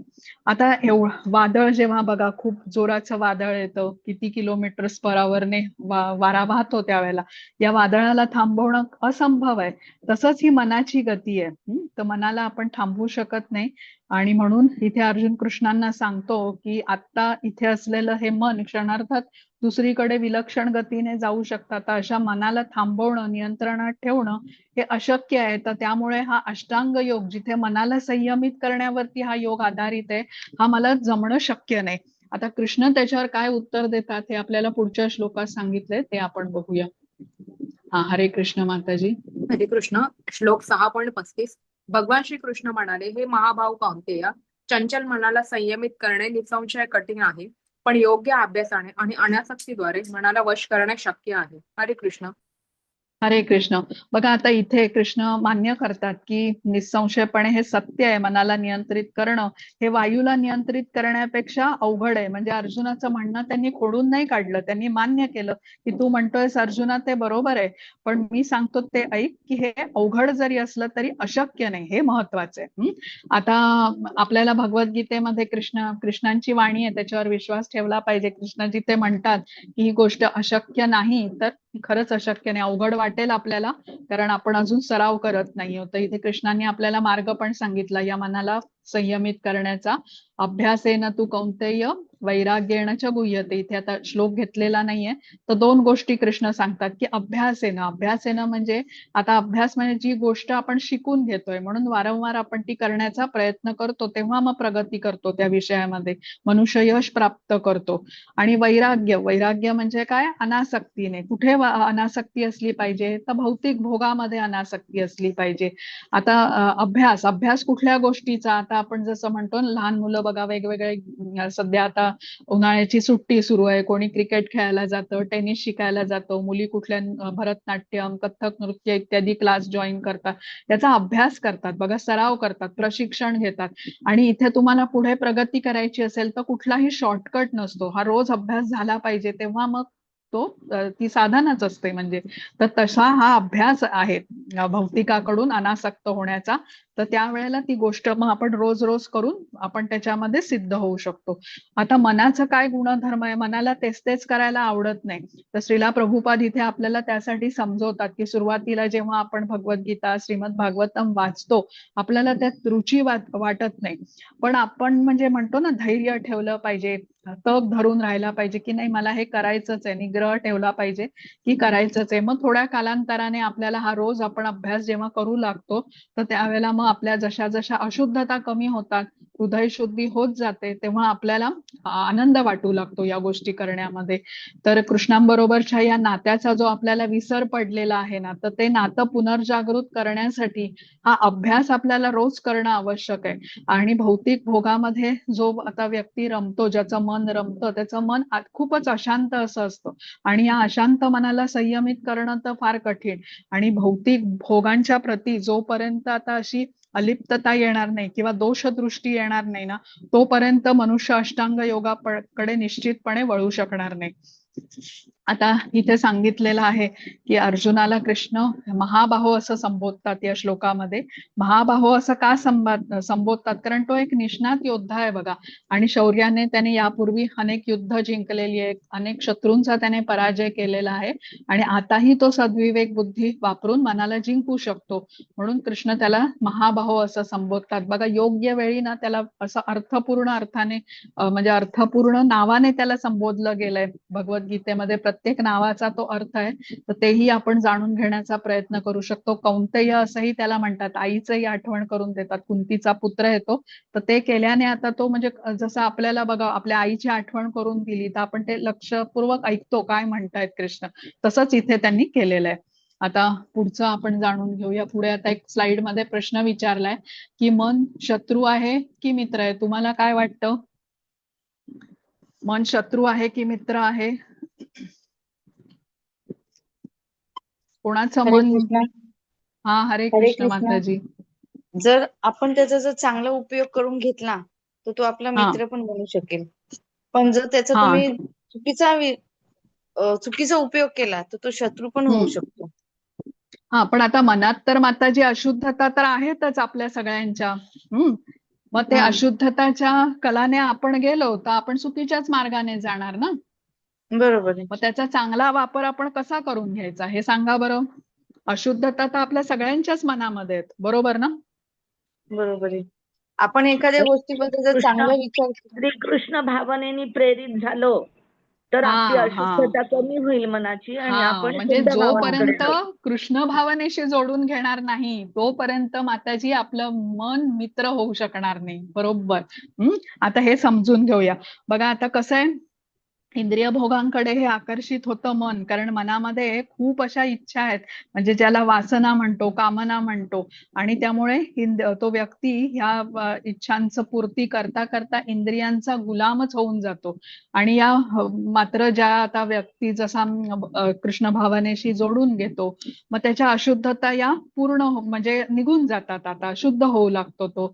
आणि ज्या व्यक्तीच्या मनात आता अशा अशुद्धता उरत नाही तेव्हा हे मन शांत होतं आणि मग असा व्यक्ती आता अष्टांग योगाकडे वळू शकतो. आता या मनामध्येच आपण म्हटलं सर्व अशुद्धता, काम, क्रोध, लोभ, द्वेष, ईर्ष्या या सगळ्या वासना या मनामध्ये आपण जेव्हा त्यांना पोषण देतो ना तेव्हा या वासनांचं बीज रुजतं, अंकुरित होतं आणि मोठा त्याचा वृक्ष फोफावतो. अष्टांग योगाच्या अभ्यासाने हे बीज आता वाढू देत नाहीत. ती प्रक्रिया कशी आहे, म्हणजे बलपूर्वक ह्या इंद्रियांना मनाला संयमित करून ठेवतो तो योगी. आणि त्यासाठी त्याला म्हणजे ही जी खडतर तपस्येच्या प्रक्रियेतून तो जातो. आणि अशुद्ध अवस्थेतही मन बुद्धीच्या द्वारे म्हणजे अशुद्ध अवस्थेतही बुद्धीच्या द्वारे इंद्रिय आणि मनाला संयमित करायला म्हणजे त्याला ते बळ लागतं. म्हणून कृष्ण अर्जुनाला सांगतात की तुझं मन हे तुझं बंधूही असेल, मित्रही असेल किंवा शत्रूही असू शकेल, पण कृष्ण भावनेशी जोडणं आवश्यक आहे जर का मन मित्र बनवायचं असेल तर. आता म्हणजे एखाद्या कुलपाच्या चावीसारखं झालं ना, कुलपाची चावी आपण लावली, डावीकडे फिरवली तर कुलूप उघडलं, उजवीकडे फिरवली तर ते बंद होतं. तसंच मन आपल्याला बंधनात अडकवतं किंवा संसाराच्या बंधनातून मुक्त पण करू शकतो. आणि म्हणून कृष्ण आपल्याला सांगतात की या मनाला कृष्ण भावनेशी जर का अर्जुना तू जोडलंस तर मात्र हे मन तुला कुठल्या कुठे घेऊन जाईल, कारण ताकदच मनाकडे तशी आहे. इथे बघा पुढच्या चित्रामध्ये हे मनाचे शत्रू आपल्याला दाखवले, काम, क्रोध, लोभ, मद, मोह, मात्सर्य. तर हे सर्व शत्रू जे आहेत ना त्यामुळेच ते चंचलही असतं आणि ते त्या शत्रूंच्या आहारी गेल्यामुळे मग तशा वासना असतात त्या पूर्ण करण्याच्या मागे व्यक्ती लागलेला असतो. हरे कृष्ण माताजी. हरे कृष्ण. ज्याने मनाला जिंकले आहे त्याच्यासाठी मन हे सर्वोत्तम मित्र आहे, परंतु जो असा करण्यामध्ये अपयशी झाला आहे त्याच्यासाठी त्याचे मन शत्रू असते. हरे कृष्ण. हरे कृष्ण. आता आध्यात्मिक प्रगतीमध्ये जे मन इंद्रिय तृप्तीमध्ये नियोजित झालेलं आहे, खूप कामना त्याच्यामध्ये आहेत, असं मन आध्यात्मिक प्रगतीमध्ये बाधा बनतं. पण जे कृष्ण भावनेमध्ये मन संलग्न आहे ते मन स्थिर असतं, शांत असतं, अशा व्यक्तीची इंद्रिय संयमित असतात आणि असा व्यक्ती आता आध्यात्मिक प्रगती करू शकतो. म्हणजे हे जे मन आता मानवी जीवनाचं ध्येय गाठायला मदत करू शकतं, अशा प्रकारचं मन कृष्ण भावनेशी जोडलं गेल्यामुळे ते मन मित्र म्हटलेलं आहे. तर कृष्ण भावनेशी जोडून घेणं हा मनाला संयमित करण्याचा सर्वात सोपा उपाय आहे.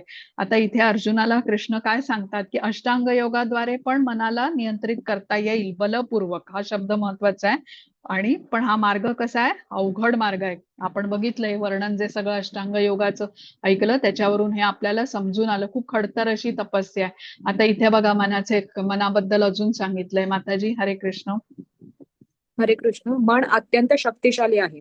मन हे आगीसारखं आहे. जेव्हा आग नियंत्रणाखाली असते तेव्हा चमत्कार घडून आणू शकते, पण जेव्हा आग नियंत्रणाबाहेर असते तेव्हा ती विध्वंसक ठरते. हरे कृष्ण. हरे कृष्ण. बघा आता इथे चित्र जी दाखवली आहे त्याच्यावरून आपल्याला समजू शकतं की ही मन हे आगीसारखं आहे, म्हणजे शक्ती खूप विलक्षण आहे.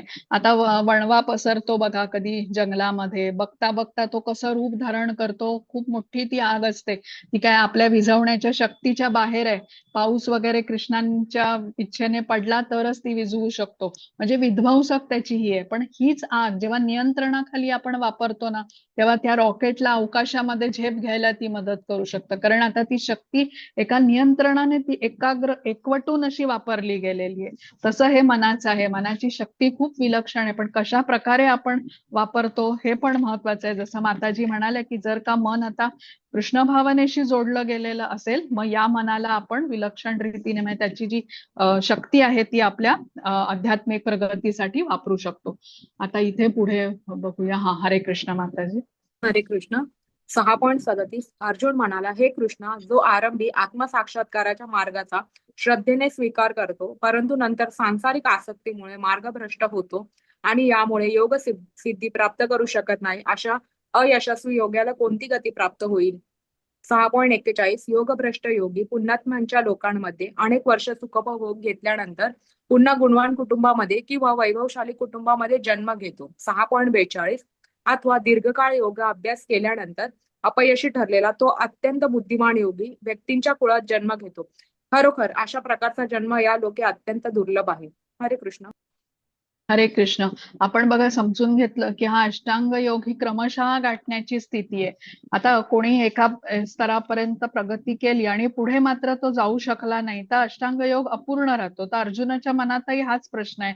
म्हणून अर्जुनाने प्रश्न विचारला की जो श्रद्धेने आता आत्मसाक्षात्काराच्या मार्गाचा स्वीकार करतो, पण सांसारिक आसक्तीमुळे जर का मार्गभ्रष्ट झाला, मग योगसिद्धी तो करू शकला नाही, तर अशा अयशस्वी योगाला आता कोणती गती प्राप्त होते? त्यावर कृष्णांनी दिलेलं हे उत्तर आहे. कृष्ण काय सांगतात की असफल किंवा अयशस्वी योगी हा 2 प्रकारचा असतो. पहिला प्रकार म्हणजे एखादा आता योगी थोडीशी प्रगती, अल्प प्रगती करतो आणि तिथेच थांबतो, त्याची पतन होतं त्याचं. आणि दुसरा कृष्णांनी काय सांगितलं की एखादा योगी जो दीर्घकाळ हा योगाभ्यास करतो अष्टांग योगाचा आणि त्यानंतर त्याचं पतन होतं. तर कृष्ण इथे काय पहिला जो आपण प्रकार बघितला की अल्पकाळ जो योगाभ्यास करून ज्याचं पतन झालेलं आहे, अशा आता योगीला मृत्यूच्या नंतर पुण्यवान जीव जे उच्च लोकांमध्ये वास करतात, अशा उच्च ग्रहांमध्ये जाण्याची त्याला संधी मिळते मृत्यूच्या नंतर आणि तिथे अनेक वर्ष तो घालवू शकतो आणि त्यानंतर मग परत इथे जन्म घेतो. आता इथे जेव्हा पृथ्वीवर परत जन्म मिळतो त्याला त्या एका सात्विक अशा ब्राह्मण कुटुंबामध्ये जन्म मिळतो किंवा श्रीमंत अशा वैभवशाली कुटुंबामध्ये त्याला जन्म मिळतो.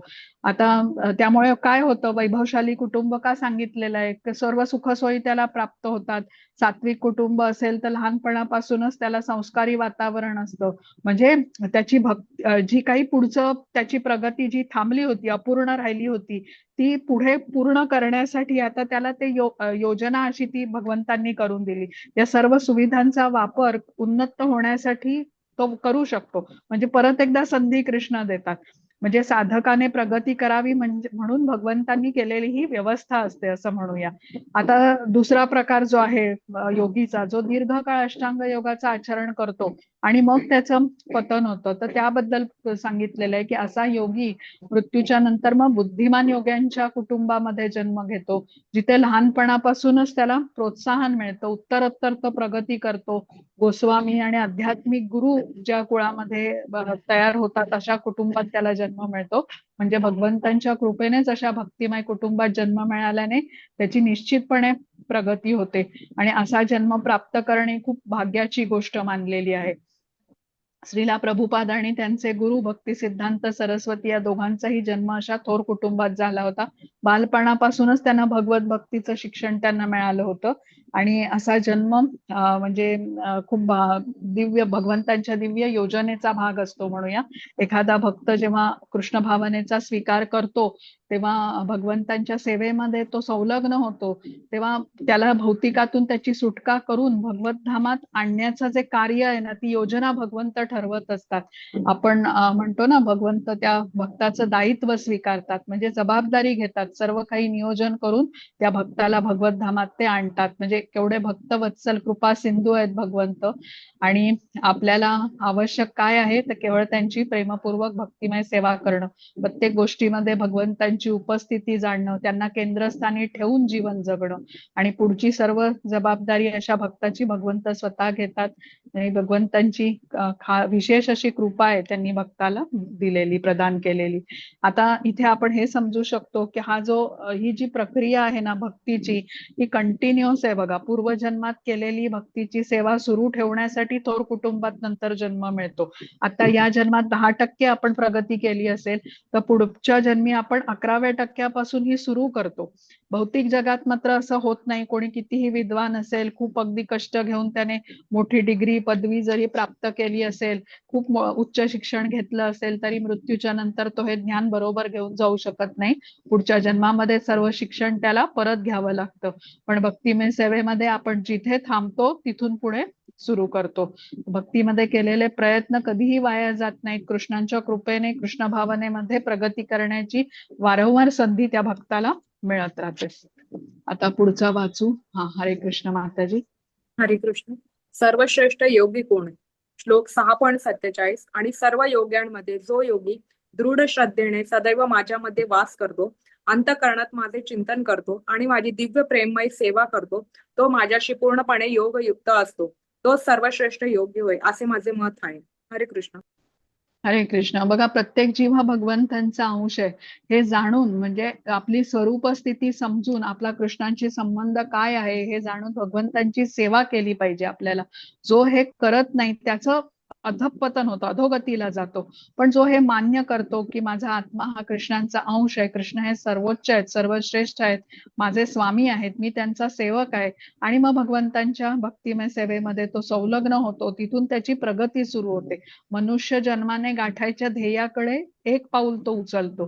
तर इथे आपण वाचलं की कर्मयोग, ज्ञानयोग, ध्यानयोग हे जरी असलं ना तरी अंतिम पायरी ही भक्ती योग आहे. बघा, इथे चित्रामध्ये शिडी दाखवली आहे ना, की मार्ग कुठलाही असला तरी अंतिम टप्पा हा भक्ती योगाचा आहे. आणि श्रीला प्रभुपाद आपल्याला सांगतात की आपला आत्मा हा कृष्णांचा अंश आहे आणि भगवंत कसे आहेत, पूर्ण आहेत. या पूर्णत्वाची सेवा करणं हा आपला धर्म आहे. अंश हा नेहमी पूर्णापासूनच आल्यामुळे त्याला ओढ पूर्णाचीच असते. तर भगवत धाम हेच आपलं मूळ स्थान आहे, मूळ घर आहे म्हणूया, तेच आपलं गंतव्य स्थान आहे. आणि तिथे पोचायला सहज सुलभ, आचरण करायला सोपा असा जो भक्ती योग आहे, हा जो आपण 7व्या अध्यायापासून आता समजून घेणार आहोत. आता पुढची स्लाइड बघूया. इथे काय सांगितलंय, कलियुगातल्या मनुष्यासाठी आपल्याला काही मार्ग आपल्याला आहेत. कलियुगातल्या माणसाच्या मानसिक शारीरिक क्षमता आता कमी झालेल्या आहेत.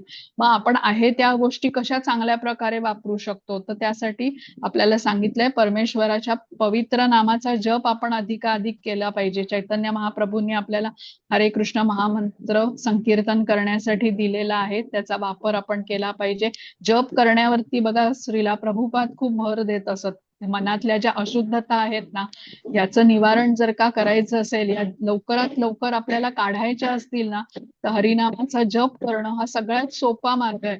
आता जेव्हा आपण हा मार्ग अवलंबतो तेव्हा आता आपल्याला भगवत धामामध्ये जायचंय. भगवत धाम तर आता आपल्याला नजरेच्या टप्प्यातच नाहीये.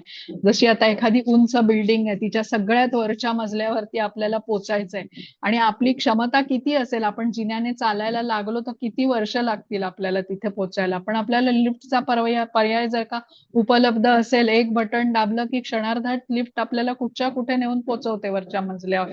तसा हा हरिनामाचा जप आहे, संकीर्तन आहे, हे आपल्याला म्हणजे करायला लागलं पाहिजे. हे आपल्याला महत्व इथे सांगितलेलं आहे.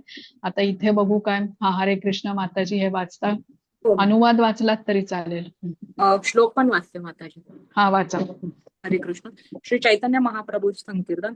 कृष्णवर्णं त्विषा कृष्णं सांगोपांगोस्त्र पार्षदं यज्ञै संकीर्तन प्रायैर्यजन्ति हि सुमेधसः. कलियुगामध्ये बुद्धिमान व्यक्ती संकीर्तन करीत भगवंतांच्या त्या अवताराची पूजा करतात. जो निरंतर कृष्ण कीर्तन करीत असतात, जरी त्यांचा श्याम वर्ण नसला तरी ते स्वयं कृष्ण आहेत. त्यांच्या बरोबर त्यांचे सहयोगी आणि पार्षद असतात. हरे कृष्ण. हरे कृष्ण. चैतन्य महाप्रभू ज्यांनी आपल्याला हरे कृष्ण महामंत्राचं संकीर्तन करण्याचा संदेश दिलाय, त्यांच्याबद्दल इथे सांगितलेलं आहे. जे मध्ये आहेत ना, हे श्री चैतन्य महाप्रभू आहेत. तर त्यांनी कलियुगासाठी आपल्याला जो सांगितला संदेश की तुम्ही हरे कृष्ण महामंत्राचं संकीर्तन करा, जो लाभ आता सत्ययुगामध्ये खूप वर्ष खडतर तपस्या करून जो प्राप्त होत असे, किंवा त्रेतायुगामध्ये पूजा अर्चना करून, द्वापर युगामध्ये यज्ञ इत्यादी करून तो लाभ आपल्याला हरिनामाच्या संकीर्तनाने प्राप्त होतो. कारण आता आपल्या क्षमता कमी झाल्या आहेत ना, आपण तेवढी खडतर तपस्या करू शकत नाही, आपण यज्ञ करायला हवन सामग्री आपल्याकडे उपलब्ध नाही, विस्तारित अशा मंदिर पूजा करण्यासाठी आपल्याकडे वेळ उरला नाही. मग काय करू शकतो, ज्या क्षमता आपल्याकडे आहेत त्याच्यात काय करू शकतो, तर सगळ्यात चांगलं म्हणजे आपण हरिनामाचा जप करू शकतो. आता हा मंत्र म्हणजे काय आहे, तर मंत्र म्हणजे जो मनाला त्रायते हा संस्कृत शब्द आहे, म्हणजे काय मुक्त करू शकतो. आणि हा आध्यात्मिक मंत्र आहे, आध्यात्मिक साधन आहे असं म्हणूया. आणि त्यामुळे आपल्याला या अशुद्धतांपासून मुक्त करू शकतो. जे काम क्रोध लोभ ज्या अशा अशुद्धता या मनामध्ये आहेत त्याला मुक्त करण्यासाठी आपल्याला हे साधन दिलेलं आहे. आता एकटं बसून जेव्हा आपण हरे कृष्ण महामंत्राचा जप करतो त्याला जप म्हटलेलं आहे. जसं आता इथे श्रीला प्रभुपाद करतायत बघा, एकाग्र चित्त होऊन डोळे बंद करून एका पार्कमध्ये एका ठिकाणी ते बसलेत आणि हरे कृष्ण महामंत्राचा जप करतायत. आणि इथे बघा काही त्यांचे शिष्य दाखवलेले आहेत जे एकत्र नृत्य करत आणि वाद्यांच्या सहित ते संकीर्तन करतायत, त्याचाही त्यांना आनंद. म्हणजे दोन्ही गोष्टी तुम्ही करू शकता, पण करणं महत्वाचं आहे. आता इथे काही शास्त्रातले संदर्भ दिलेत बघा, ते आपण जाणून घेऊया. हा वाचा माताजी. हरे कृष्ण. हरे कृष्ण. शास्त्रातील संदर्भ: कलियुगे युग धर्म नाम प्रचार, ताठी लागी पिता वर्ण चैतन्यवतार. कलियुगात लोकांनी फक्त भगवंतांच्या पवित्र नामाचा जप केला पाहिजे. नारायण संहिता. हरे कृष्ण. हरे कृष्ण. हा पण वाचा एकदा. मी स्लाइड माताजी पुढे पुढे घेते, तुम्ही वाचत चला. हो चालेल. हरे कृष्ण. यजुर्वेदातील कली संतरण उपनिषद. हरे कृष्ण कृष्ण कृष्ण हरे हरे, हरे राम राम राम हरे हरे. इति सोडसकम नाम नमन काली कलमसा नासनम नतः परतरोपयः सर्व वेदेषु दृश्यते. सर्व वैदिक साहित्यामध्ये शोध घेतल्यानंतर असे समजते की सर्व अशुद्धतांचा नाश करण्यासाठी कलियुगात हरे कृष्ण महामंत्रापेक्षा अधिक श्रेष्ठ काही नाही. श्री चैतन्य चरितामृत आदि लीला 17.21. हरे नामैव केवलम कलौ नास्तेव गतिरन्यथा. या भांडणांच्या आणि दांभिकतेच्या युगात मुक्तीचे एकमेव साधन म्हणजे परमेश्वराच्या पवित्र नामाचा जप. दुसरा मार्ग नाही, दुसरा कोणताही मार्ग नाही.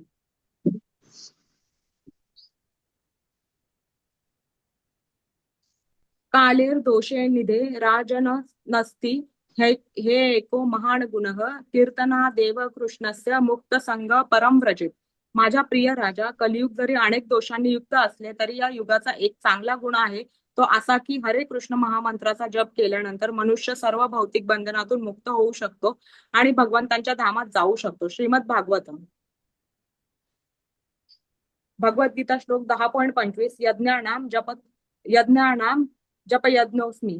हरे कृष्ण महामंत्राचा जपयज्ञ म्हणजे श्रीकृष्णांचे परम पवित्र रूप आहे. चैतन्य चरितामृत अंतलीला 20.16. नाम आकारी बहुधा निज सर्व शक्ती तत्रार्पिता नियमित स्मरण न कलहा एतादृशी तव कृपा भगवन् ममापि दुर्दैवमी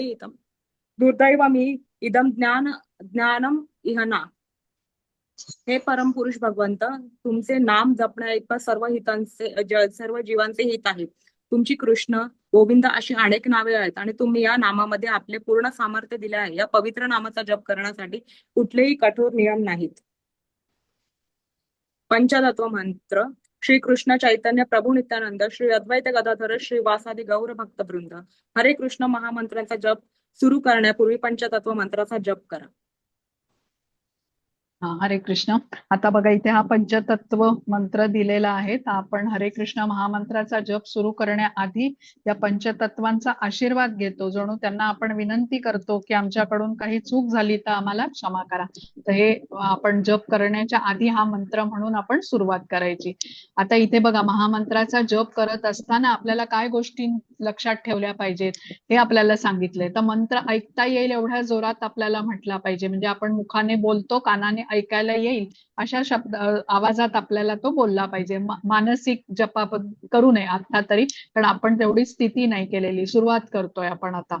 तर प्रत्येक शब्दाचा उच्चार स्पष्ट असायला पाहिजे. जप आदरपूर्वक भक्तिभावाने एकाग्र चित्ताने करायला हवा. कुठेही आपण करू शकतो. एखाद्या पार्कमध्ये बसू शकतो, आपल्या घरी बाल्कनीत बसू शकतो, गच्चीत खोलीमध्ये बसू शकतो. शांत स्थान असेल तर तिथे केलेला उत्तम. कोणत्याही दिशेकडे तोंड करून बसून आपल्याला जप करता येईल असं सांगितलंय. आता बघा, कोणत्याही वेळी जप करता येईल. पहाटेचा वेळ जी असते ब्रह्ममुहूर्ताची ती अधिक श्रेयस्कर आहे. आता जप स्नानापूर्वी किंवा स्नानानंतरही करता येईल. जप करताना तो मोजणं हे श्रेयस्कर आहे आणि त्यासाठी 108 मणी असलेल्या तुळशी माळेवरती जप करायला जास्त सोपं आहे हे आपल्याला सांगितलं. तर या गोष्टी आपण लक्षात ठेवायच्या आहेत, त्याप्रमाणे करण्याचा प्रयत्न करायचा. महामंत्राचा जप करताना हे करू नये, तर महामंत्राच्या काहीच शब्दांचाच जप करू नये. आपल्याला पूर्ण मंत्र म्हटला पाहिजे. हरे कृष्ण कृष्ण कृष्ण हरे हरे, हरे राम राम राम हरे हरे. माळेमधील कृष्णमणीवरती जप करू नये. कृष्णमणी म्हणजे हा बघा, हा जो आहे ना, हा कृष्णमणी आहे, याच्यावर जप करायचं नाही. हे इतर मण्यांवरती जप करायचा. पुस्तक, मोबाईल फोन, वर्तमानपत्र, टीव्ही वगैरे बघताना आपल्याला जप करू नये असं सांगितलेलं आहे. आता या महामंत्राचा जप करण्यावरती, संकीर्तन करण्यावरती एवढा भर दिलाय, मग काय हे फायदे आहेत आपल्याला हे करण्यापासून, हे इथे सांगितलेलं आहे बघा. चित्रामध्ये वेगळे वेगळे आपल्याला दिसले. चित्र म्हणजे खूप बोलकी आहेत, आपल्याला समजू शकतं की वाईट सवयी सुटतात, व्यसनांपासून मुक्ती मिळते, कर्मफळापासून मुक्ती मिळते, चिंता ताणतणावापासून मुक्ती, मनशांती मिळते, खरा निर्मळ आनंद मिळतो, आत्मज्ञान प्राप्त होतं, जे आता कलियुगाच्या लोकांना सगळ्या गोष्टी या खूप महत्वाच्या आहेत. चिंता खूप सतावत असतात, ताणतणाव खूप असतात, मनुष्याला संघर्ष सुरू असतो, आपला मनशांती नसते आणि त्यामुळे मग लोक व्यसनाधीनतेकडे वळतात. पण आता तुम्ही हे बघा, श्रीला प्रभुपाद यांचे शिष्य आहेत जे संकीर्तन करतायत, त्यांच्या नृत्यामध्ये त्यांच्या चेहऱ्यावरचा आनंद हा आपल्याला खूप काही सांगून जातो. आता पुढे बघूया काय सांगितलंय बघा. हे चित्र तर हरे कृष्ण महामंत्राचा जप करणाऱ्यांचे अनुभव. हे चित्र बघूनच आपल्याला समजतं की त्यांना आनंद निश्चितपणे मिळतोय. कोणी व्यक्ती बघा एखादं कार्य करायला तेव्हाच जाते जेव्हा त्याला आनंद प्राप्त करण्याचा अनुभव असतो. आपण उगीच दुःख प्राप्त जिथे झालेलं आहे तिथे परत वळतो का? नाही, आपण कोणीच वळत नाही. तर त्यासाठी करून बघितलं पाहिजे आपल्याला. आता इथे काही काही उदाहरणं सांगितली आहेत. आता हे संजना माताजी, हरे कृष्ण. हो माताजी, हरे कृष्ण. महामंत्राचा जप सुरू केल्यापासून सर्व काही अनुकूल असे घडायला लागले. जीन क्लॉड हेलिसे, सर्वात तरुण दिग्दर्शक, फ्रान्स, ही खरोखरच ईश्वराचा साक्षात्कार होण्याची प्रक्रिया आहे. जॉर्ज हॅरिसन, हरे कृष्ण मंत्र जपामुळे मी आयुष्यातील चढ उतार सहजपणे, आत्मविश्वासाने व मनशांतीने पार करू शकलो. अल्फ्रेड ब्रश, मालक, फोर्ड मोटर्स. मी बऱ्याच वर्षापासून हरे कृष्णाचा जप करत आहे आणि मला यापेक्षा आनंददायक काहीही मिळाले नाही. एन.डी. देसाई, अग्रगण्य भारतीय उद्योगपती. हरे कृष्णाचा जप केल्याने मला माझ्या आयुष्यातील सर्व चढ उतारांचा मोठ्या आत्मविश्वासाने आणि मनशांतीसह सामना करण्यास मदत झाली आहे. Rishikesh Mafatlal, CEO, Mafatlal fabrics. जप केल्याने मला वाईट सवयी सोडण्यास मदत झाली, त्यामुळे माझी गोष्टींकडे पाहण्याची दृष्टी बदलली. Anne Schaaf, Dutch model. हरे कृष्णाचा नामजप सुरू केल्याने मला प्रचंड आनंद होतो. विकी ओव्हर्टन, अग्रगण्य युरोपियन मॉडेल. भक्तांचा संग केल्यामुळे आणि महामंत्राचा जप केल्यामुळे माझा जीवनाकडे पाहण्याचा दृष्टिकोन अधिक उजळ झाला. ब्रूस लिन्सबर्ग, सैन्य अधिकारी. महामंत्राच्या जपामुळे तणाव आणि नैराश्य अनेक पटींनी कमी होते आणि सकारात्मक दृष्टिकोन तयार होतो. David Wolf, Florida State University. महामंत्राच्या जपामुळे होणाऱ्या परिणामाचा अभ्यास करणारे संशोधक. जेव्हा मी चिंताग्रस्त असते तेव्हा जप करून मला खूप शांत वाटते आणि मोठ्या आणि छोट्या छोट्या गोष्टींमुळे मी डगमगत नाही. श्रीमती सॅली रॅले, व्यवसायी. हरे कृष्ण महामंत्राचा जप केल्याने आणि कृष्ण भावनेवर आधारित पुस्तके वाचल्याने मला खूप शांती मिळाली आहे. Ramesh Lal, Toronto health spa मालक. हरे कृष्ण. आता बघा, देश परदेशामधले श्रीला प्रभुपाद यांचे हे शिष्य आहेत ज्यांनी हा अनुभव तिथे त्यांनी व्यक्त केलेला आहे. श्रीला प्रभुपादांनी कृष्ण भावनेचा प्रचार अनेक देशांमध्ये केला. अनेकांनी कृष्ण भावनेचा स्वीकार केला आणि त्यांनी हे व्यक्त झाले ते की आता इथे बघितलं तर समाजातल्या वेगवेगळ्या क्षेत्रामध्ये काम करणारी ही लोक आहेत.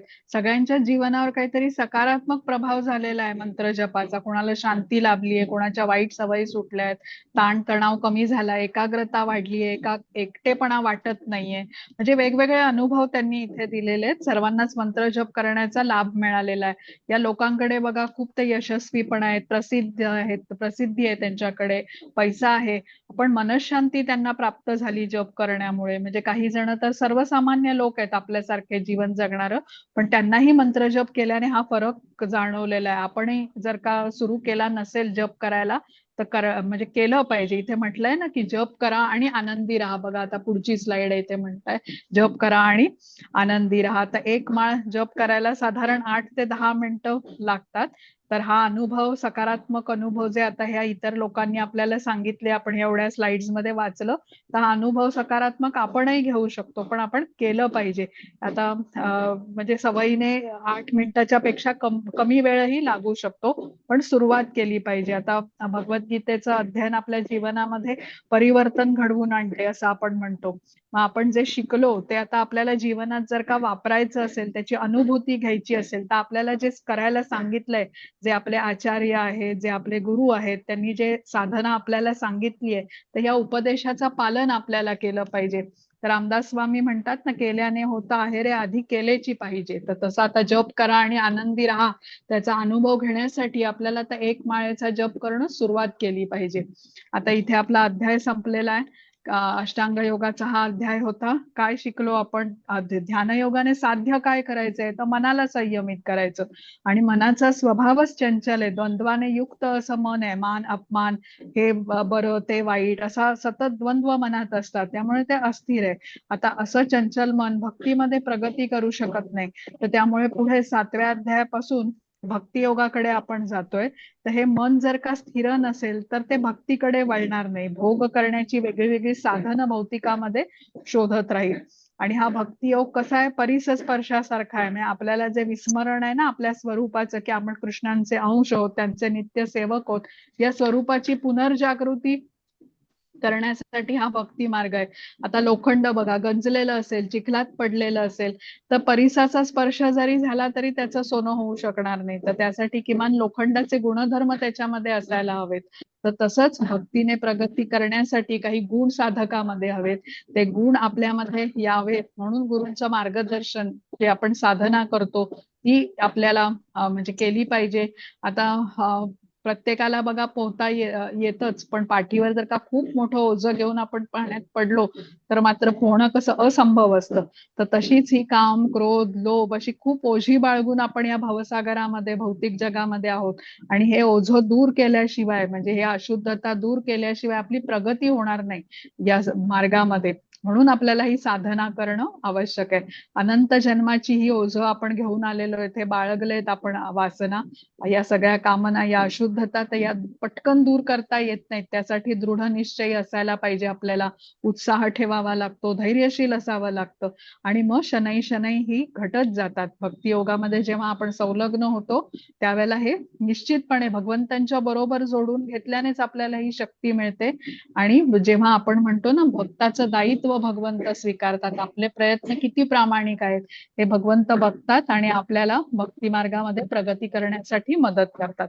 तर इथे आता आपला अध्याय संपलेला आहे. मग आजच्या अध्यायावरती जर का तुम्हाला काही शंका असतील तर आता आपण घेऊ. रेकॉर्डिंग मी थांबवते.